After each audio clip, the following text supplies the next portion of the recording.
Okay. So, yesterday I mentioned that my uncle asked me if they were all going on the cruise, and my brother has not relayed the message to my mom yet that he was not going to need her to watch the kid while they were gone because the kid was going on the cruise with them. So, when my uncle brought it up over at my grandma's house, I just kind of commented, what'd I say? He said, who all's going on the cruise? And I just said, at least two of them.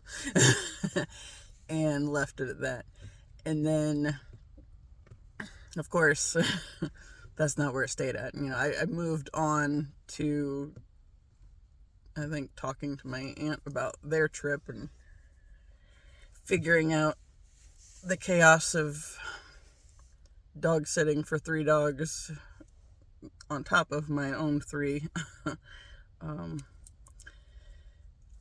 I will say, it'll make it a lot easier to get to my my numbers on that contest that I signed up for the other day. The one that it was like the Brooks Challenge or something. You're supposed to run, walk, or hike at least 1,025 kilometers between January 1st and December 31st. So we got a little bit of a late start. I saw it sooner when I think walked the dogs on the 2nd and went skating on the 2nd, but didn't think anything about it then. And then when I skated the other night and it popped up again, it's like, maybe I'll sign up for this too. But okay, so I figured out it's like 600. This is going to be one of my numbers again. Okay, so it amounted to like 636.9 miles. So obviously I'm just going to round that up to 637, which is one of those numbers that's kind of been popping up every now and then. And the big part was 37 is my great-grandpa's number. That was his birthday, March 7th. And that was when I started noticing numbers all the time. It's because I kept seeing 37 first, and it's like as I saw it more and more and it was holding my attention excessively, eventually I started going to those classes at Inner Path and put the two together. So yeah, never in my life had it occurred to me that he might check in with me after he died, but now I'm realizing it's like, oh, this number's been there my whole life again. Because like there's a couple addresses on our street, like real close to our house, that are 37 or that have 37 in them. My brother's address has 37. It's just like weird places that it's popped up. The one that started the whole noticing it thing was after I committed my love and career lives to the universe to lead, and then I found out who the twin flame was, and he had a song out that I was listening to. I didn't remember it from before when I'd started listening to his music, and then there was a gap where I didn't listen to his music that much. And then he had this little thing he posted on Instagram singing this song. It was just like a shot, just a little short clip of him singing the song. So I was like, what, is that a new song? It's like, I don't remember that from the last time. And I ended up getting really fixated on this song, and it was like, I feel this all the way through kind of a thing. And then, as the universe revealed who he was to me, because after I committed all that stuff to the universe to lead, and I've talked about my first reaction when that was brought to my attention was, yeah, right. And then that response I got back was, are you going to let us do it, or are you going to do it your way again? It's like, yeah, well, what do I have to lose, right? So we'll just let the universe take the lead on that one. So I was rolling with it. And I got really into that song. And I was listening to it practically nonstop. Of course, that's how I listen to music anyway. If I get into something, it's like I just listen to it on repeat nonstop. It's like I'm absorbing the energy from the song, and yeah, there's a lot more to that, but I'm just basically absorbing the energy from the song, and it's communicating things to me that I have to be in the right space to really understand. Like there's that one day over the summer that I talked about, I was on a kick with the song Take My Breath Away by Berlin. And as I'm listening to that song on repeat one morning, I had this thought pop into my mind that was just, God is love, love is God, love is all there is. It's like, it just hit different that day. I've heard that idea of God is love for like forever, but never really, I think, really appreciated it. Of course, I heard it because I spent a lot of time in the church in my earlier years. And, but then you don't see it often demonstrated, especially in that group. So you hear this thing, but then it sounds like this elusive thing that it is not really tangible. And yet that day it just like hit me in a whole new way, because that day it kind of registered that if this whole twin flame thing is correct, and I have no reason to doubt it at this point in time because of everything that has happened, has been very much moving me in the direction of healing and getting into a space where the twin flame connection could even be a possibility, right? So that's how I listen to songs. I've always done this, and I've talked on here many, many times about the song Somewhere Out There that I heard when I was like 4 years old in this movie that I was watching with my cousin. And it was An American Tale, one of those 5-0 movies. And I just fell in love with the song, and as I've been thinking back into it a lot more since I figured out who the twin flame is, I've kind of connected that to basically him checking in with me before he incarnated on this planet. And I know that sounds silly and completely just out there, right? But for various reasons, I do believe it, yes.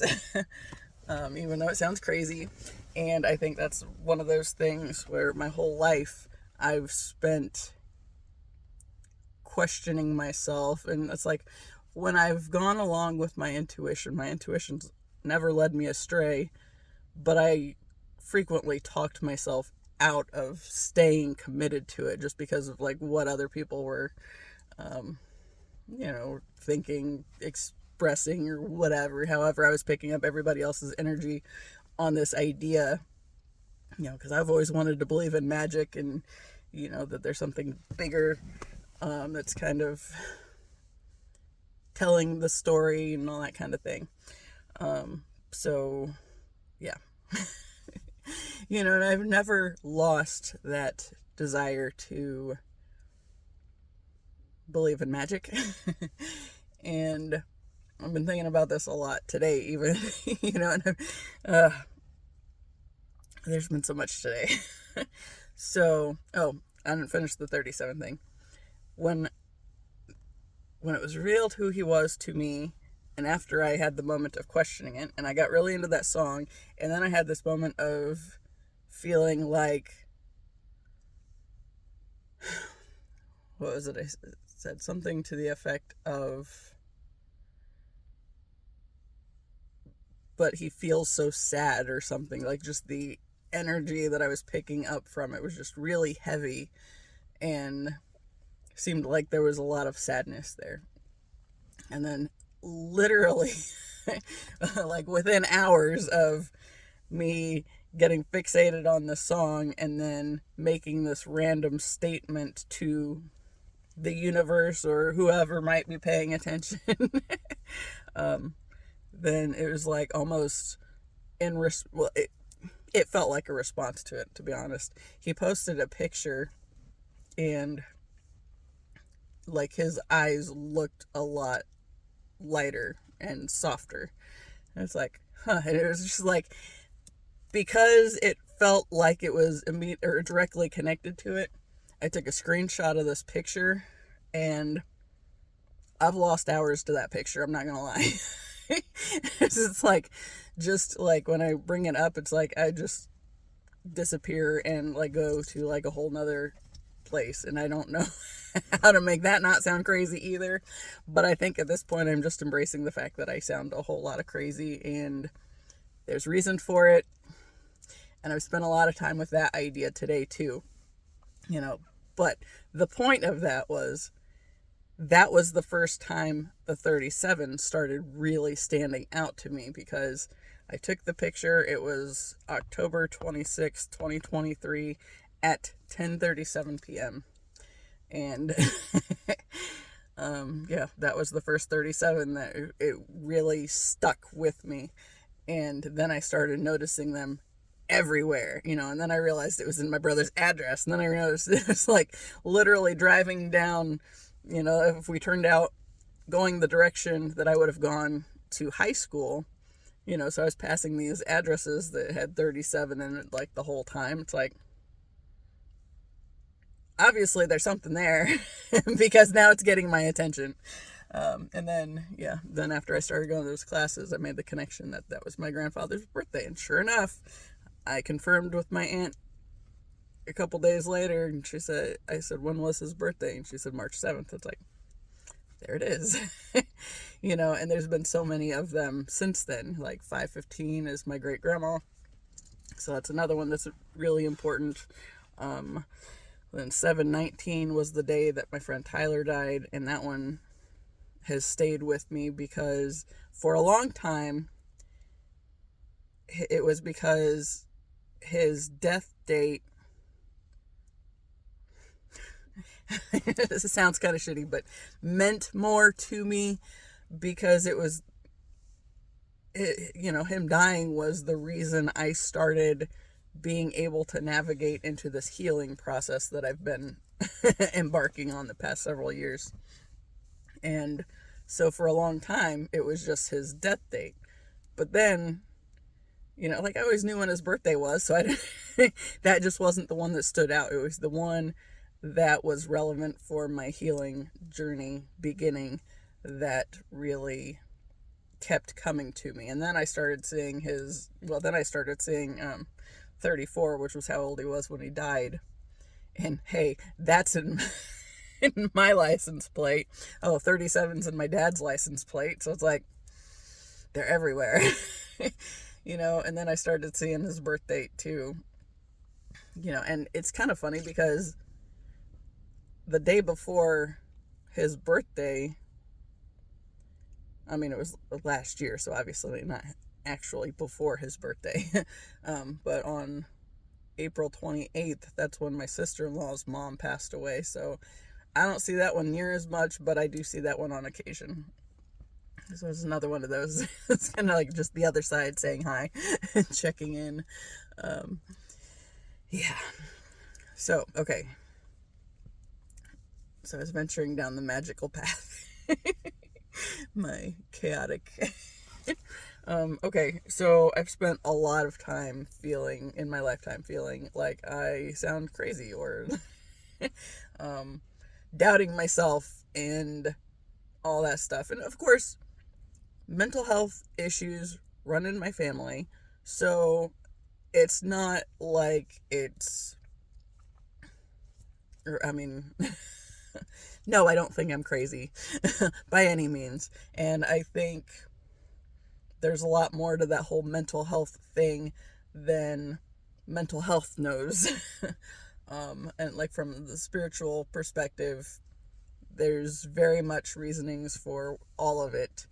And psychology doesn't have the answers. Psychology is just trying to give a plausible explanation, and some things that support the ideas that they're coming up with. But at the end of the day, it's not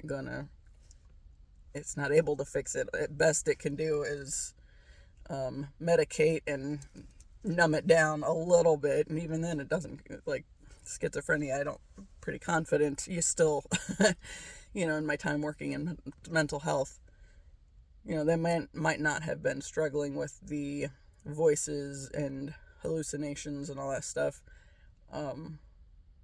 to the same degree, but I don't think they ever completely went away, just from the conversations that I've had on that end.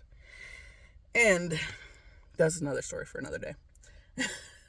But the point is, that is, I think, the fact that mental health issues have been a prominent thing for my family is very much to push me along on the questioning side of things. I've asked for some lofty things in my time. I'm not gonna lie. Especially when I was going to church and all gung-ho about everything. It's like I asked for some big things. Like I remember, what was the song? There's a song called Bless Me Indeed. And I think it was MercyMe, but I'm not going to swear to that. That was another one that I got fixated on. It's like, I want, I want these big things. Like, I want to be able to do big things in my life and to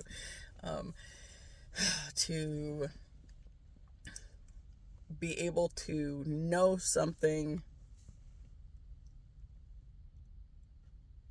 so deeply that I can live my life basically in response to that, to that knowing. And the only way to get to the knowing of things, 719 up there as I said that, is to go through a big span of doubting everything and, not having reason to believe anything that I was inclined to feel a certain way about. Like this whole energy thing. Like, I've always, like when I walk into a room, I've always been able to pick up on the energy in the room. I didn't know what it was necessarily, and I definitely didn't know that it was something I would ever need to protect myself from or whatever, but I've always been sensitive to picking up like the energies in the environment and whatnot. So then, there were some of them, like I've talked on here before, like,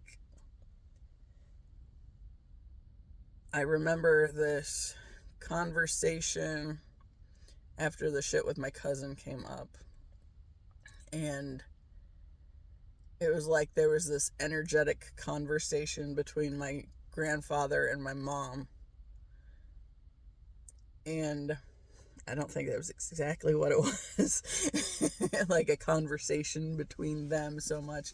Yes, but also, there's so much more to it. Like, basically, that idea of walking into a space and aggravating somebody's demons, I think it was one of those kind of things.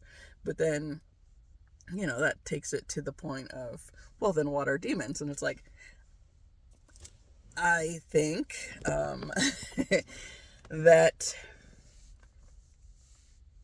they're basically like the fears and stuff that people don't want to face, the scary shit that people would rather bury, and then it gets passed along through lines because nobody's healed from this fear. And maybe there was a reason that it got entered into the system, or like the network that is the energetic fabric of everything. But until somebody stops and faces it and chooses to heal from it, then it just gets passed along, sticks in the, I think that, I think I've heard Nordic Light Tarot, and I think that spiritual activator guy that I talked about yesterday.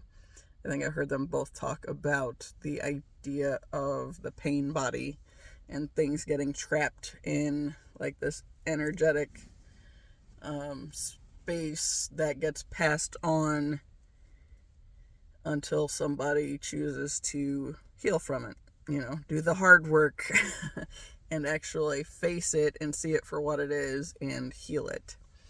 And there was a lot of stuff. Yeah. I mean, I think that's the whole idea of generational sin. It's basically connects to that idea with something happened and somebody couldn't face it to heal from it. So it gets passed along in the family line and just keeps being a problem until somebody actually stops and says, this can't go on any longer and I'm done with it, and I feel like that's been my big role in my family, is choosing to stop the perpetuation of the passing on the painful shit, because I remember being in high school and saying that if I couldn't heal from the stuff that was getting passed on to me, and that I could see my mom not dealing with these issues in herself and turning them on me in a way that it was now my problem to deal with.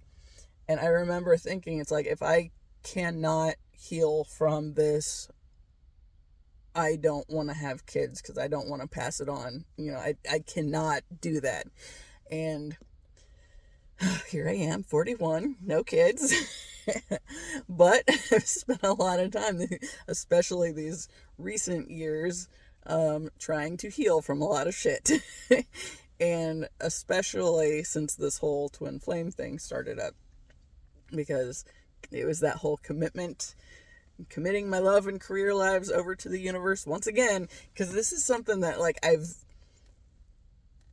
done along the way before, but it's I had to do it again differently.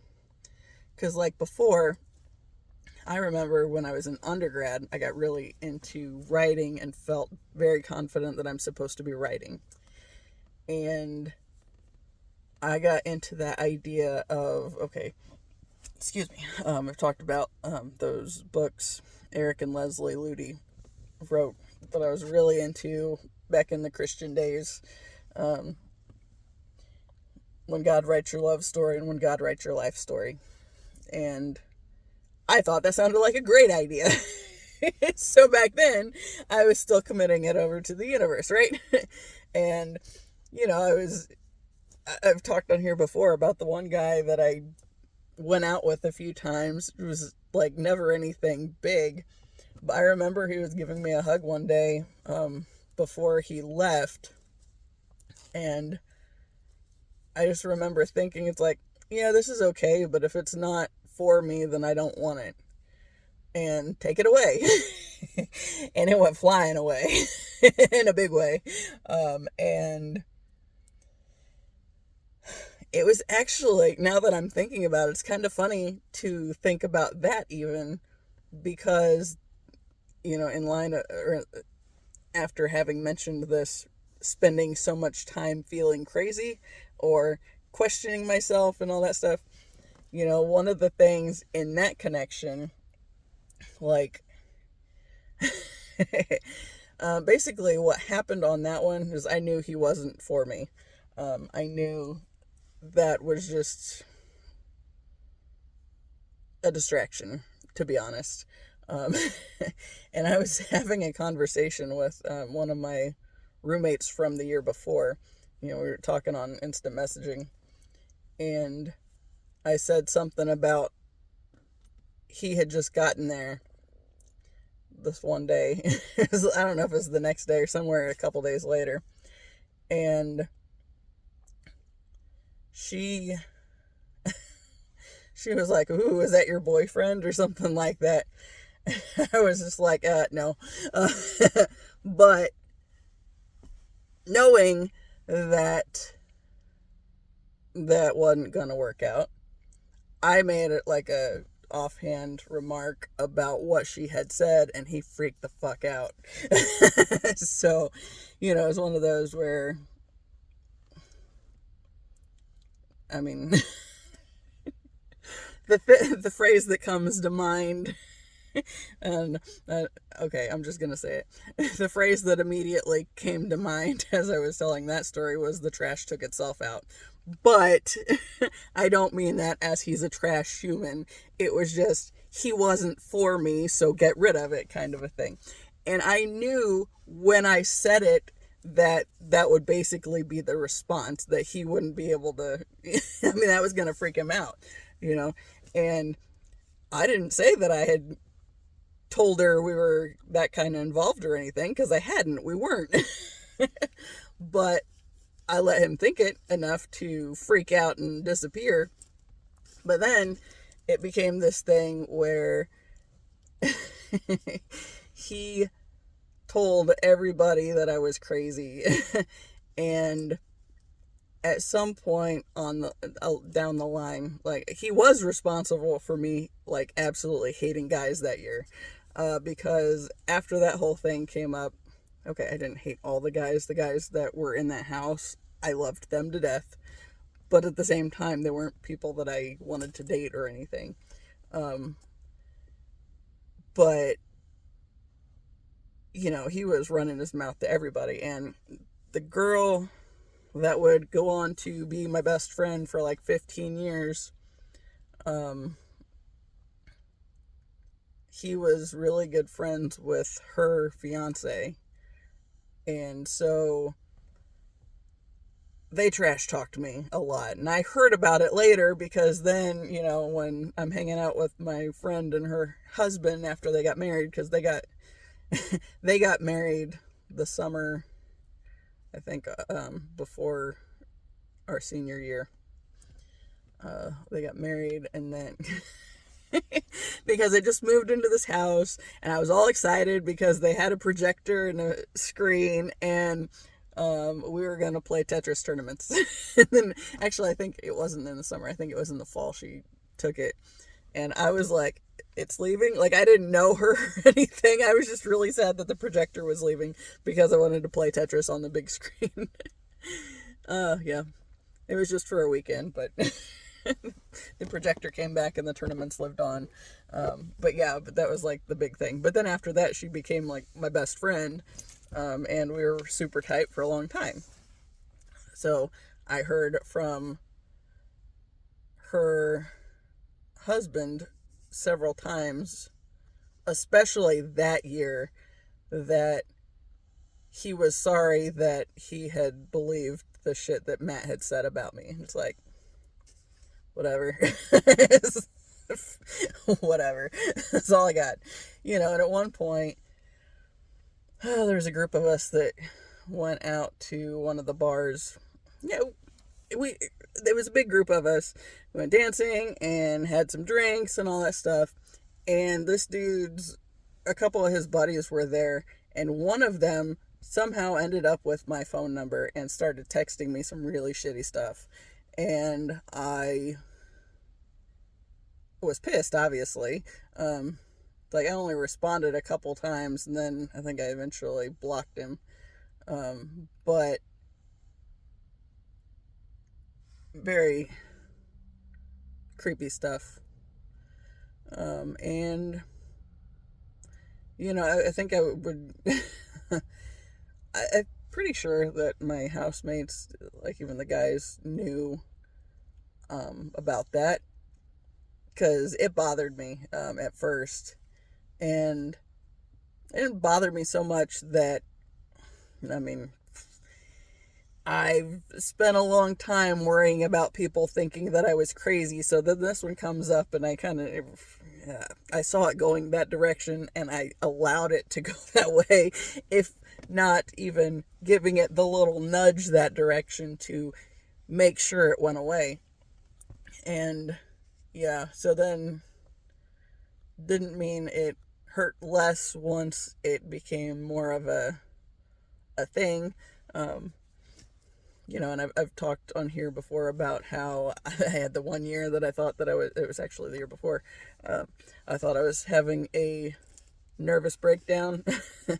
And I was living off campus with 5 other girls in this house, and the house was kind of creepy.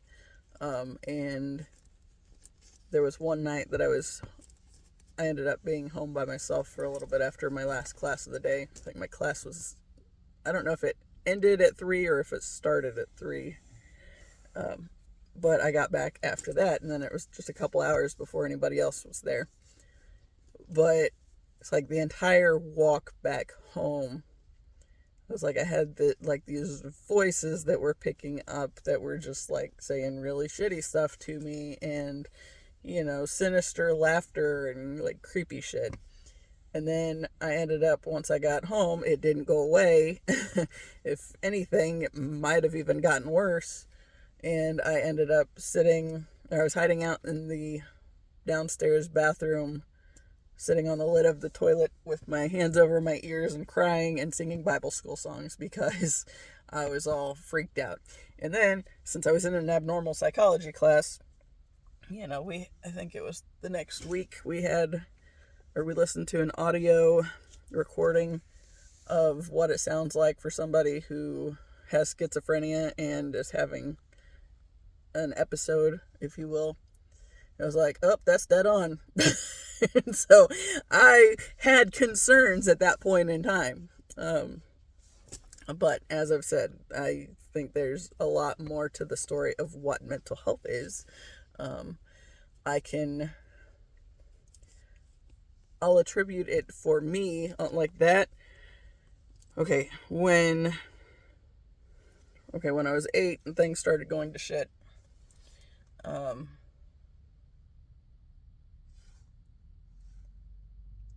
sorry, there's a truck and I'm hoping he's leaving and the dogs aren't paying attention. We're good.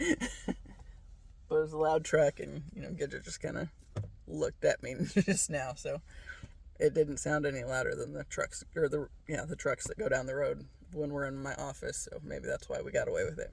Anyway, I digress. That goes back to when I was 8 and everything started going to shit. Then I got to a point when I was 12 that I thought God hated me, so if God hated me, then I hated God, and then I invited in the demons, the devil, if you will, and I spent a lot of time having to deal with that, and there's like a whole lot of the suicidal ideation and whatnot, that I was contending with, and that was largely the reason I started going back to church, because I wanted that to go away.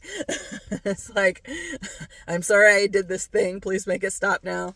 But then there was a lot of healing that still had to be done on that end, and a lot of it.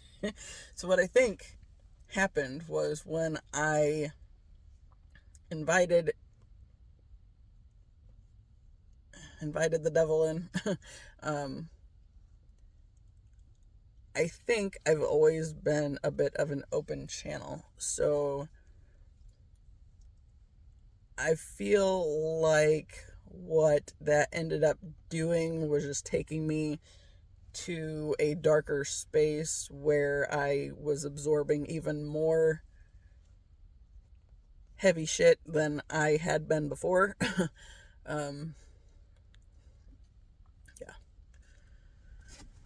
And I don't know. I think that's what it was, though. Since I invited that in, it was just like all these things start surrounding me in this energetic space, basically like moths to a flame. They're trying to get to the light, and then essentially, I don't know, put out the light. cover it, whatever. I think I have a picture of it on my phone. I had one night, I had my window open, and there was a moth on the outside of the screen. It was really weird looking, and I took a picture of it. I mean, of course, it was dark and lit up on one side, so, but, yeah, it was kind of funky. But, yeah, I think it was just kind of like all these dense energies swarming to keep me from the light anymore, right? So even though I was trying to go to church, trying to be good, I still had all this stuff that I was contending with that was trying to prevent me from being able to get there. But never did stop me when I was listening to all the Jesus music and all that stuff. You know, something would come, I would listen to something and I'd get stuck on it like that. And, you know, bless me indeed. I remember that was one because that popped into my head earlier. There was another one. If you say go, I will go. If you say stay, I will stay, whatever. What's that line? If you lead us to the waters, you will not withdraw your hand. No, I don't know. Something. The song was If You Say Go. And I listened to that a lot, and I got really into that, and there's just like all these things. It's like I was fixating on these messages. It's like, yeah, I want that. Yeah, I want that. So now it's like, I feel like I had to contend with so much of the dense shit and, you know, navigate through the healing journey so I could get to the other side of dealing with all of that, so then I could face this this thing that I've been trying to call in for so many years of my life, right? I mean, most of my life. You know, even I've talked on here about feeling like there's some kind of leadership in my path. And then, you know, like I've always known this thing, and it's 37 as I'm talking about this, since I was talking about that earlier. But okay, so like I always knew that at some level I was meant to be some kind of leader, but I didn't know what that meant or what it would look like. How it played out was when, okay, my 8th and 9th grade years, I was in marching band, and of course we had a section leader who decided that for her senior year, which was my sophomore year, she decided she wanted to go play her original instrument. I wanted to say that was an oboe or something. I don't know. But she decided she was going to do that. So I was all excited because I'd been there, you know, and I really wanted this section leader thing, and I knew I was going to have it at some point. But then in comes this girl that had been homeschooled and, you know, never been in band or anything. But she was friends with this other girl, and she'd played piano, so she ended up being section leader, and I was so pissed. And I wanted to hate her. Everything in me wanted to hate her, and I couldn't because she was too damn likable. It's like, damn it. You know, and I was pissed at first, and then it's like, yeah, I can't be pissed. I like her. And then, yeah, so that was the whole thing. But then the next year, I got the section leader thing. I had 4 seasons like that because both I had marching band and winter percussion junior and senior years. Winter percussion started my sophomore year, and when it started up, the girl that had been section leader for my 8th and 9th grade years came back and was section leader for that. You know, and that was that was one of those years. It's like all the seniors that we had that year, there was a bunch of them. It's like they thought it was all a big joke and didn't give a shit about any of it. And it's like, you know, so, you know, and of course, none of us knew what we were doing anyway. The drumline instructor didn't know much of what he was doing. You know, he's kind of playing it by ear and taking everything in so he could get better ideas. But as soon as everybody from that class graduated, you know, he sat a group of us down, and he's like, I think we really stand the chance to do something big here.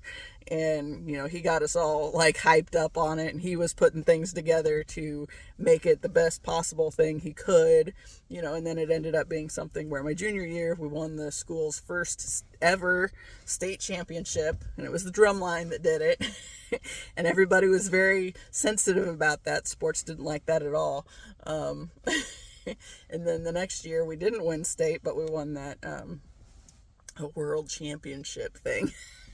So it's like, we did do something, but we had to get the other people out of the way first, right?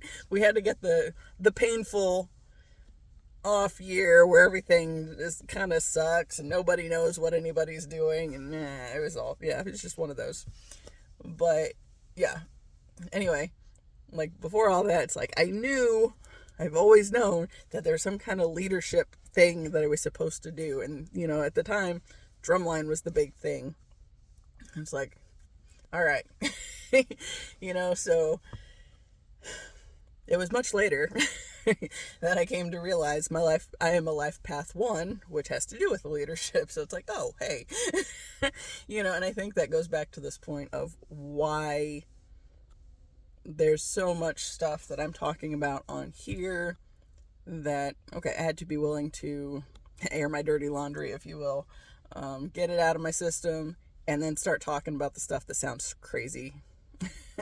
But I feel like it's pretty obvious that I believe in it, because otherwise, why would I be talking about it and letting it get posted?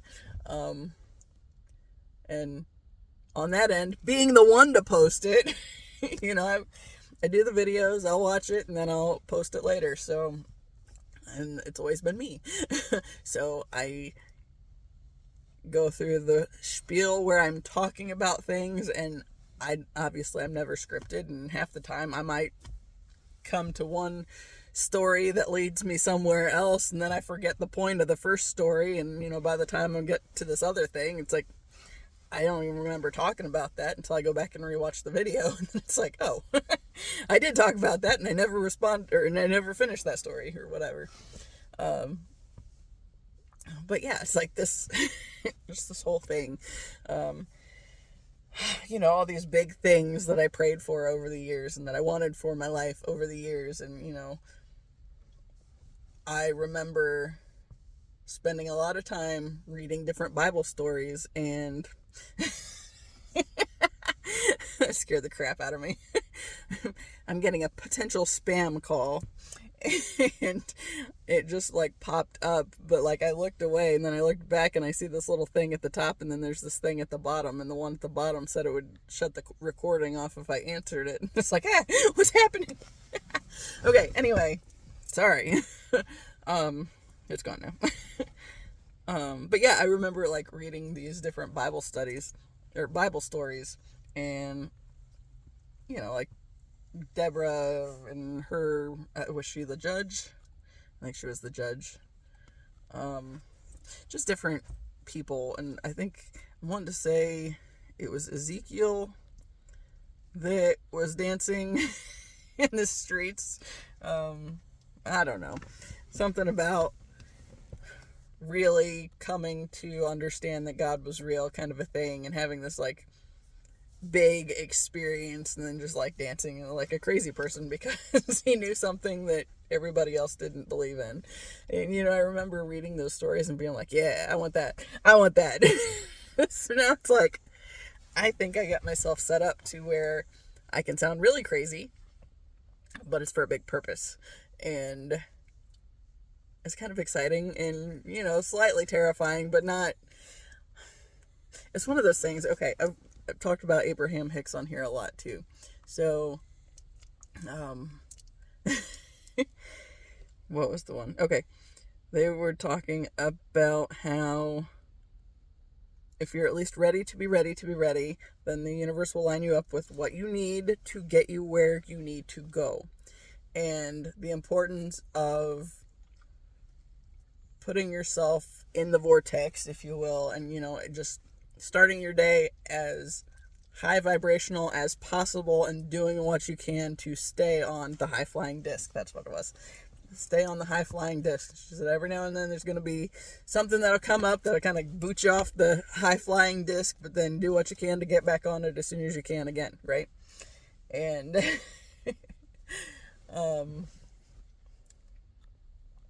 yeah, I feel like that's a big part of like this whole twin flame thing, right? So I had to be on this twin flame path because that is the one thing that has kept me like absolutely moving. And all the times that I wanted to quit, this possibility of this big grand love story. And of course, if I committed that whole area over to the universe, career and love story, mind you, so yeah, of course they're going to go hand in hand for me. So it goes back to that writing. Eventually, and well, I've been doing it, I've been doing a lot of writing, like through all the stuff that I've been learning and healing and, just all the ways that I can see, all the synchronicities that I see showing me that I appear to be where I'm supposed to be at, right? And try to keep me on the high flying disc, if you will. And every now and then it doesn't work out so well, and I spend I spend a morning with my mom and my grandma, and that shoots you right off the high flying disc like nothing else. And then like, so maybe I lose a day here or there. I will say, being at this point where I am more often feeling better about everything is enough to remind me why I don't want to be like I used to be. And I remember in basic training, somebody called me Debbie Downer, and it's like, what? I'm not that bad. And it's like, oh, like, maybe I am. And and it was kind of funny because when we were sitting with those people at that celebration of life the other day, of course, everybody, I think, last year had a big death year. Like, there were a whole bunch of people that died for various reasons, various ways, all those things. And I don't think anybody that I've heard of has gotten out of that, right?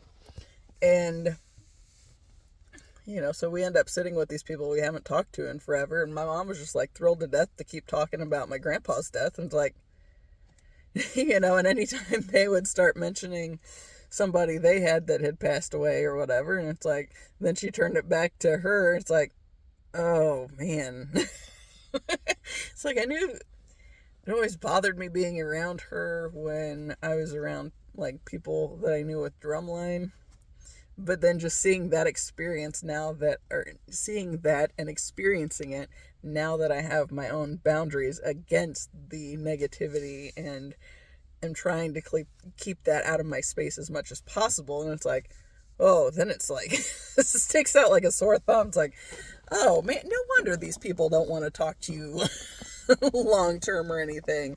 You always did do that, didn't you? It's like, and that's one of those things like my brother and I have been working with, trying to figure out was her tendency to make everything about her. And it's like, it's that whole living from the wound thing. And if you never heal the wound, then you're always seeking for,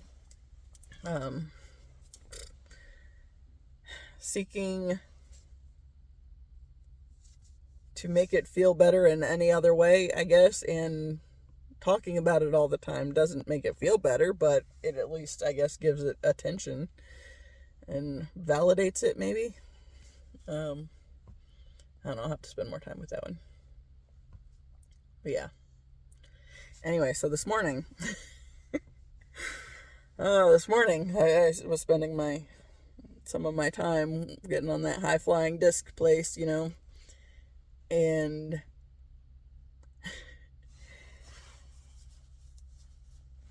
the big thing that I have been learning this year is how important it has been for me to be sharing my story, because, I gotta get the icky stuff out of my system and show the good stuff as well sometimes. And I feel like I'm shifting.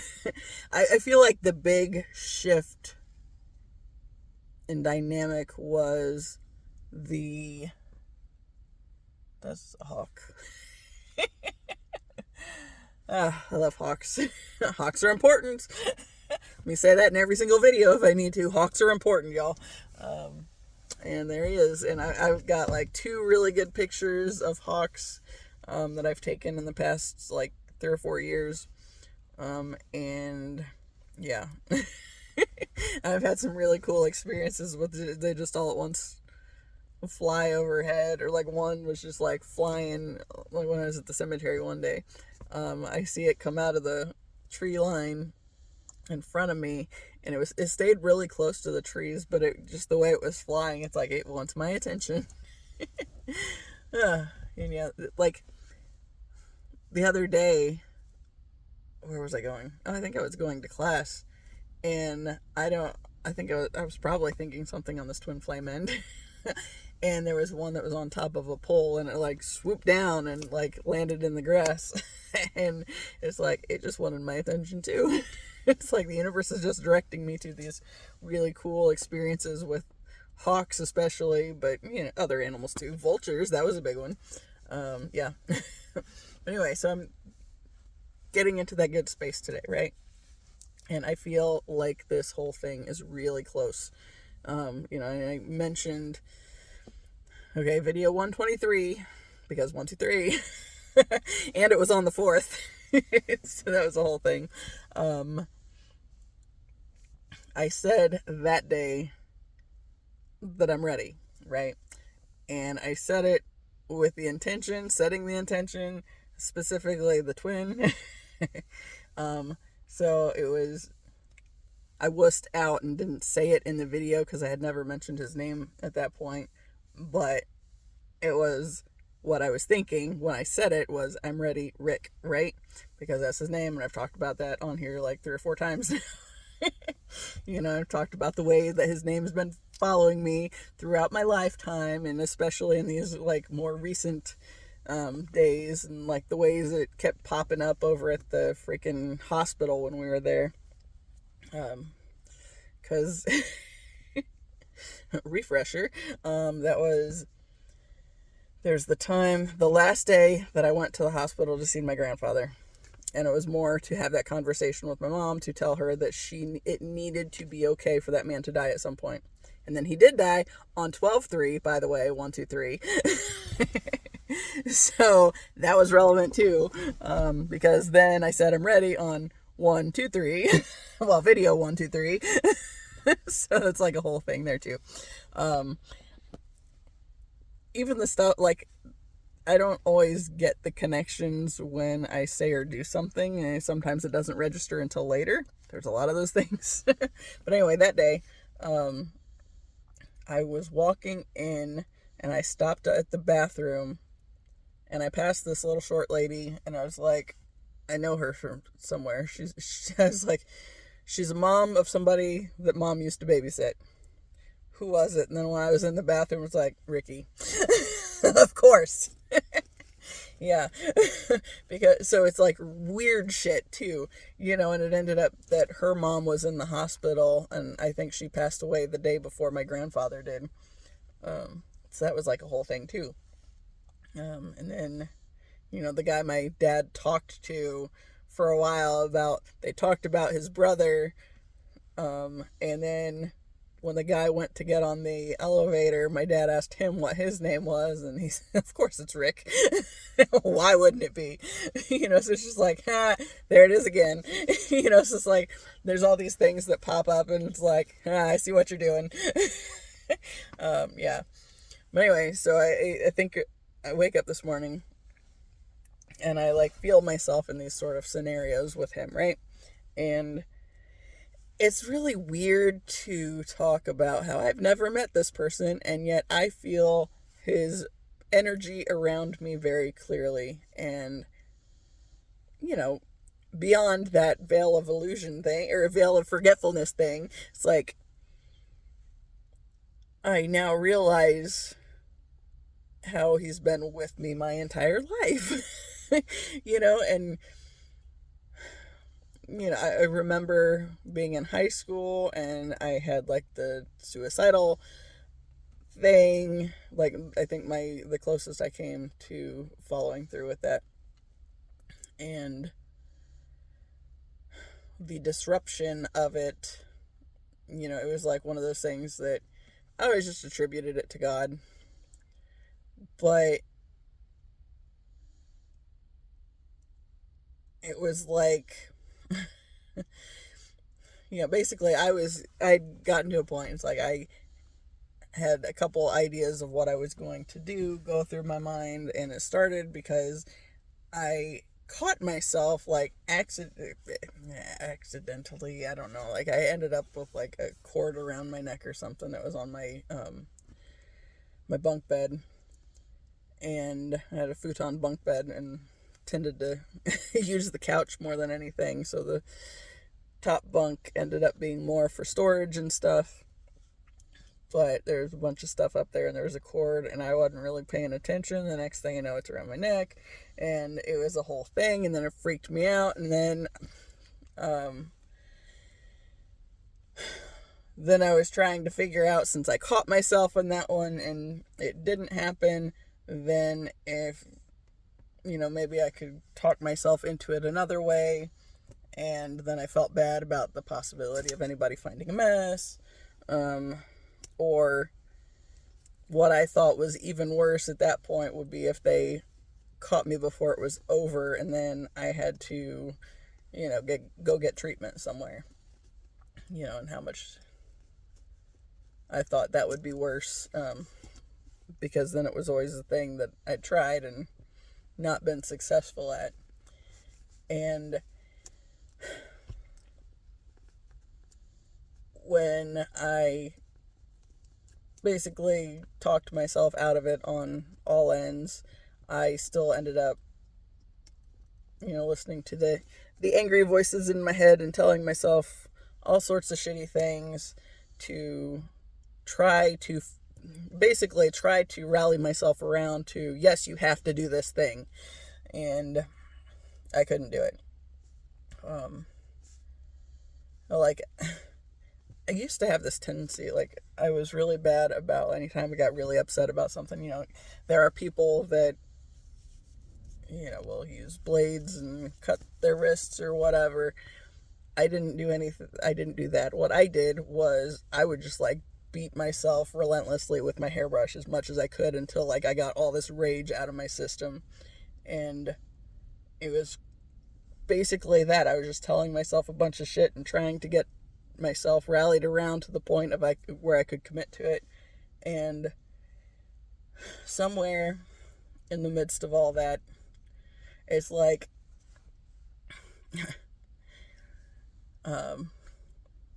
like an invisible hand, huh? Because it don't sound crazy enough anyway. What the hell? It felt like somebody lifted my head and, made me look myself in the eyes, was basically what happened. And I hear this voice that says, "You are far, far more beautiful than you will ever realize." And, it was always, I'd crumbled after that. It was like everything just that I was trying to build myself up to do this thing to end it, and then, then I couldn't. And then then there's intervention, and then I'm just like sitting there bawling because, that's the whole thing. And obviously, I mean, for me, it was obvious that it wasn't just me. So I just kind of always attributed it to God, right? And yes, but I think that's why the whole twin flame thing is as key as it is in my life, because it's like in the midst of all the shit, there was still this thing that I was looking for outside of myself, but yet has always been inside of me first. And that's been a big part of this healing process, is realizing that I've always carried this other, this other aspect of myself within me, but it also is connected to this other person. Back to that yin yang thing. But it was like, I remember being in church and feeling like I was being given a glimpse of what's on the other side of the veil, right? And I remember thinking, if even one person can benefit from my having gone through this, then it will have been worth it.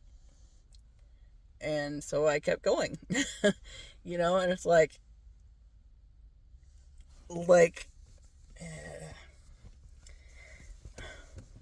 the divine was showing me specifically that there's more going on the other side of this thing. And just because you don't remember it right now doesn't mean it's not still there. And there's a lot more playing into this than you even know. And everything, everything has its purpose. And that has never been made more clear than just like all this stuff as I'm seeing it start to come together. So, okay, the twin flame, the aspect of him that is an actual other human. It's like his energy's always been within me and mine with him. And so what I was thinking this morning was, I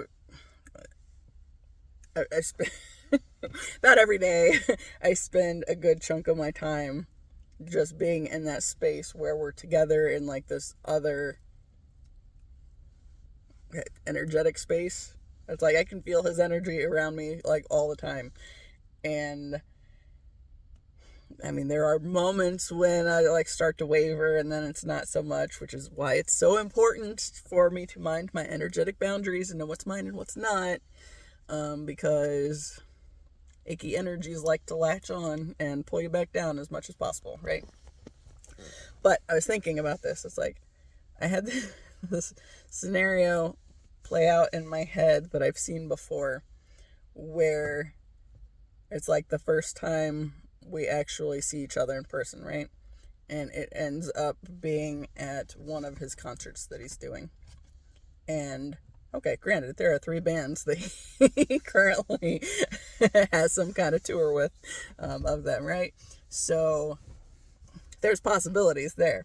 It makes sense that it would be this one in particular, because he sings for that one, and you can do more, I think, as the front man of the group than when you're stuck playing a guitar or something. But anyway, like I saw this whole thing kind of play out in my head, where he's singing and then like comes into the crowd and sees me, right? And I was thinking about like just the different elements of how much is going into like everything right now, like with everything that I have prayed for in my entire life, and all the things I've asked to be shown along the way. It's like I can see how these things are coming together, to prove that there's so much more going on beyond what we are capable of knowing. And that's why it's one of those things that has always been critical for me to learn to trust myself and what I feel and what I know that I have no way of confirming right now. Like there's one of those cards in the Kyle Gray Divine Masters Oracle. It says, trust what you feel and what you know more than what you can see. And yeah, I'll have to find it. But yeah, Like, I have pulled that card so many times recently, and I hear that message play out so many other ways. And even songs that on the radio or whatever, like, I could get that message anywhere, y'all. And all it is a matter of being open to the universe using anyone to communicate with you. And it will. And, that's like a big thing. Like, I've always wanted that big dramatic, the big show that, yes, God is real and you can know and all these things, right? So now I find myself talking for my tens of followers on here. I love you all. Like this whole journey, like the first 3, and I cried, and it was like all this anxiety at the idea of anybody seeing my stuff, anybody seeing what I'm doing. And then as I've started talking through things and releasing them, allowing them to be released from my system has been like this big, huge thing, right? And then, okay, one of the things I was thinking about this morning is like, obviously I'm not going to be able to catch him on the present tour unless they add more dates, because the closest he's coming to where I'm at is Columbus, Ohio, and that's not real close, and I guarantee you my $8.22 in my bank account will not get me there. So that's not going to be the thing that I can do right now, right? So I still see this thing. It's like, it could be another one. I don't know how it's going to work out, but it would be kind of cool, because as I've said many times, who am I? Why should anybody care? But one day they're going to care. And, and I've talked about how I see that more as, like,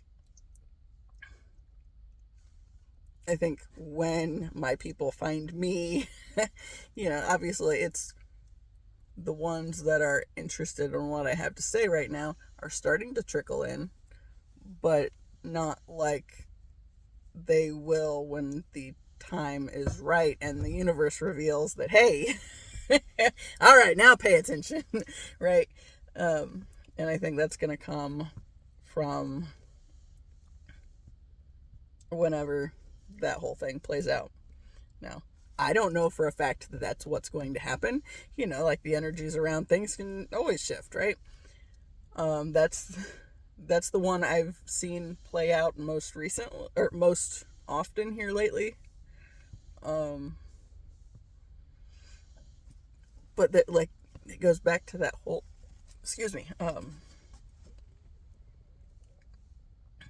divine timing in a way. Like, divine timing is basically just when all the pieces fall into place. Thank you for that.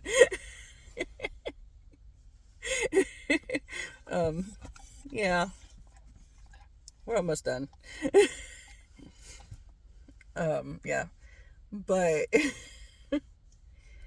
what I kind of figure is hi. Yes, I love you both. I love you so much. Thank you. You got some stinky breath, kid. I don't know. Oh, it's about time for their kibble, so yeah. Anyway, thank you.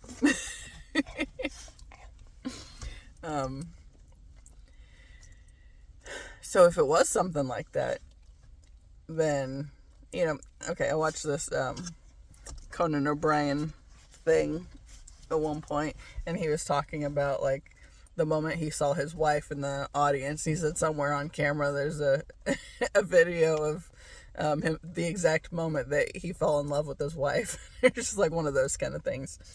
And it's like, yeah, that'd be pretty cool, right? So, well,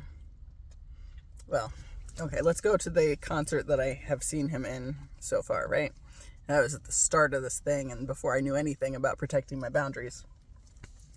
And I watched this tarot reading beforehand, and it was a white feather tarot, and she was talking about how there's something big's coming up, and there's going to be something with pictures. And it's like, okay, so what happened that day? I go to this concert, very first concert I went to by myself ever. First, and being metal. And that's awesome. So I think we're getting thirsty is what the thing is, and I need to clean their cup before we use it again, because it looks sketchy. Anyway, so and that one, okay, so I was like, all right, universe, let's make some magic happen, right? What's gonna happen tonight, kind of a thing. And it's like, I knew it wasn't realistic that I would meet him that day or whatever. Just wasn't in that space, and everything about that idea brought me anxiety, to be honest. And be quit licking that, please. Okay, you know what? I'm gonna do it. I'm gonna drink of this, and then take the lid off so the kids can have it. Get some waters. Yep. Nope. No, she just licked my finger. Okay. So anyway, the thing with the pictures. So I go to this concert, and I'm there by myself. And the first thing that happened was there was this girl, she was a little bit younger than me, that started talking to me, and she was real friendly, and she was there to see the other big band. And okay, thank you. Nope, she's not gonna share with Taz. Here. Oh, well, okay, I'm gonna have to hold it. Hold on. And my nose itches. I'm sorry. Don't mind my water dribbles on the thing from my ancient sunroof. I don't ever use that sunroof, because it's usually where the sun's going to blind me, and it doesn't have a button to lock it into place exact, so you kind of got to figure it out by, hopefully this doesn't have a leak in it, or have a crack in it where it's going to leak when it rains. Yeah, well, it's clearly not gotten shut all the way. Let him have some, you boob. Here, you want some? Okay. Anyway, so I'm there talking to this girl, right? Let him have some, Gidget. And she's being a little bit of a pest. Here, you can have it up here. She denies that. Anyway, okay. So I'm talking to this girl, right, that was there for the other band.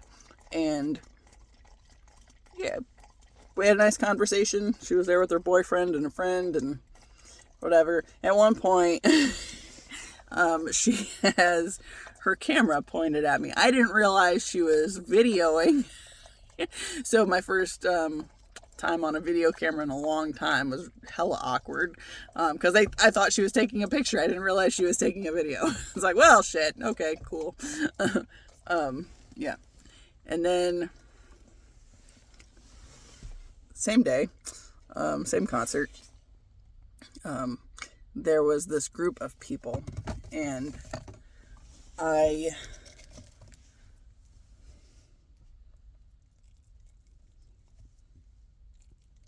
giving her a nice cube.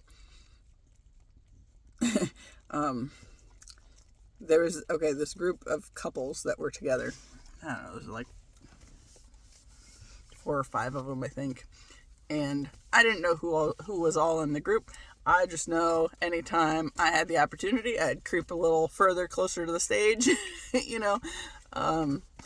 and yeah, so that was the thing. At one point, in the middle of this concert that I was there for, they go to take a group picture, and I realized I'm right in the middle of it. And the first one was really awkward because I was trying not to be, or I was just like trying to shrink and not be in the picture. I mean, then it was like, you're going to be in the picture one way or another, so just embrace it. So somewhere out there's a picture of me awkwardly grinning in the middle of this group of people I don't know. And like they stopped and were looking at it, and I could tell it's like they were trying to figure out if there's a way they could crop me out of it. I was right in the middle of the group. So I'm pretty confident that's still going to be there somewhere.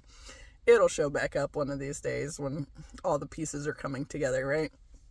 So there's just been like these little details along the way. It's like, that's going to be relevant. That's going to come back. I'm going to see that again. The same thing with that video and then the freaking picture. I'm positive I'm going to see that again. And I think it'll come up whenever this whole thing starts to play out. And I think it's going to be in such a way, where the universe can be like, haha, see all these things? Clearly something bigger is at play here, and y'all don't want to believe it. Y'all talk yourselves out of it too easily and all this stuff. But then my committing to it, and even though there have been definite moments where I have doubted myself and questioned it along the way, it's like, there's so much of it, I can't deny it. It's like there are so many pieces to this puzzle that I've seen and can remember these things that I've prayed about in the past, and it's like, yep, we're not done with that yet. And because like the biggest thing has always been, it's been the most important thing to me to be fully authentic, and if there's shit going on, then I'm not going to tell you it's all like rosy when it's not. I'm not that kind of person. I'm going to, okay, this is an appointment I dread. I set up a hair appointment the other day, and for whatever reason decided to go back to the girl that everybody else in my family goes to.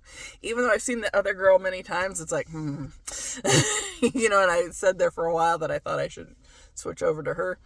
I still, set it up with this other lady. And come to find out that I picked an appointment, I think February 5th at 11:30.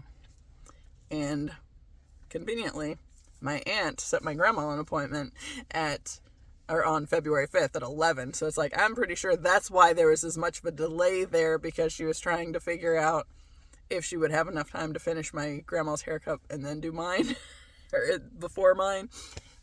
So I'm pretty sure that was a big thing. But now I get to take my grandma to her hair appointment because it was also to my hair appointment. Anyway, there's like so many, hey, yucky, Tezzy. There's like so many of these little things that I'm starting to see how they're going to kind of weave together. I was like, that's literally, I frequently talk about how my job is collecting all this data and connecting the dots. That's it's just a grand scale of that, what I've been doing all along. And, I can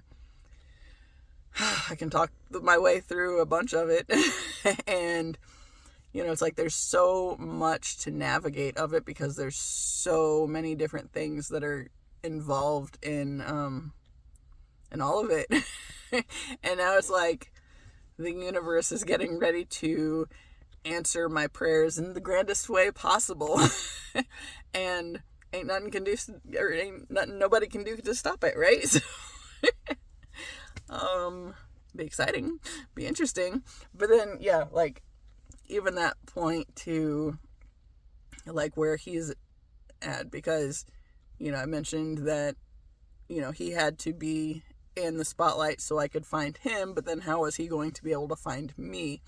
And part of that was, it's the key part of that is growing my dot. I've talked about my little orange dot and how it's like, I am this dot. How do I get bigger? So, my people can find me, kind of a thing. And like, that's the whole purpose of this channel. And has been my journey, right? So he's in the spotlight because there's lots of people that can see him be where he's at now and the different places he'll be on tour and all this stuff. So they could say, no, I didn't come along any other time until exactly the right time when all the pieces came together and, you know, divine timing at its finest. And then, you know, how can anybody deny it, right? So that's kind of what we're shooting here for here. And that's kind of huge. And I know this. But then also, you know, I'm doing this thing and I feel like I'm supposed to commit to doing it as much daily as possible. Even though I know that, you know, sometimes it's okay if days fall off. It is okay. You know, it's just a matter of when I know there's something I want to talk about, then I need to get on here and talk about it, right? And today is exactly that. You know, because I was thinking about all of this stuff all morning, and I spent some time writing about it substantially before I left the house to walk the dogs. So, yeah. Yeah. I think it's going to be exciting. And maybe a little bit intimidating, but it'll be all right. You know, like, that's the biggest thing is, like, I keep seeing over and over again, it's gonna be okay. Whatever happens, you know, it's all coming together for a purpose, you know, and for the greatest good, which is a big part of what I've been asking for all along the way. So yeah. And like, even that was like always in me to want that just because of the nature of who I am. So yeah. Oh, and because I can say like a million times on here that haven't met him yet. So, you know, when it finally does come up and then we do meet, and then if it is at a concert like that, then, you know, there's going to be like cameras. And since I heard it elsewhere, it's like, I feel pretty confident that that's the nature of the thing. Since I heard it elsewhere, like the thing with Conan O'Brien talking about the moment he fell in love with his wife. It's like, that's pretty cool to have that though. You know, and yeah. Goes back to that point too of love is always in you. And if you, God is love, love is God, love is all there is. And basically the twin flame thing is just two parts of the same energy, right? And essentially that. Yeah. Anyway, I'm going to wrap it up and go home and feed these kids. So, as always, I appreciate you. And until the next time, see ya.